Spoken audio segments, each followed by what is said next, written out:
ស្រីកែវអើយតើឯងសុខសប្បាយអត់ហ្នឹងហើយស្អែកហ្នឹងធ្វើការអត់ពួកម៉ាអាចអើយធ្វើការហ្នឹងណាកំពុងអាសែតហ្នឹងនេះ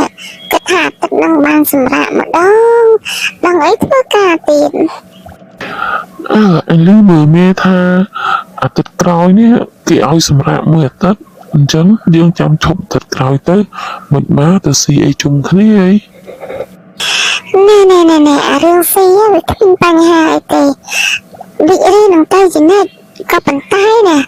ដាច់ឆ្នាំស្អែកកាន់ស្អែកហើយធ្វើការមួយឆ្នាំទៅមួយឆ្នាំនេះគ្មានសល់អីសោះហើយរកតែរឿងឈប់នេះអញឆ្ងល់ដែរធ្វើការគ្មានពេលចាយលុយទេតែគ្មានសល់លុយដែរអញមិនយល់ទេដល់អញ្ចឹងណែស្រីកែវឯងកុំនិយាយបែបនេះណាតែឯងមានម៉ែហើយផ្ញើលុយឲ្យពួកគាត់រាល់ខែហើយហែងឃើញគេសល់លុយនេះហែងឃើញអត់គេមានផ្ញើលុយឲ្យម៉ែគេណាហើយម៉ែគេមានជំពាក់ធនាគារជំពាក់គេម៉ែគេមិនអត់ស៊ីដូចម៉ែយើងណាហែងអត់មានគិតមើលហ្មងអាចឲ្យនិយាយត្រូវ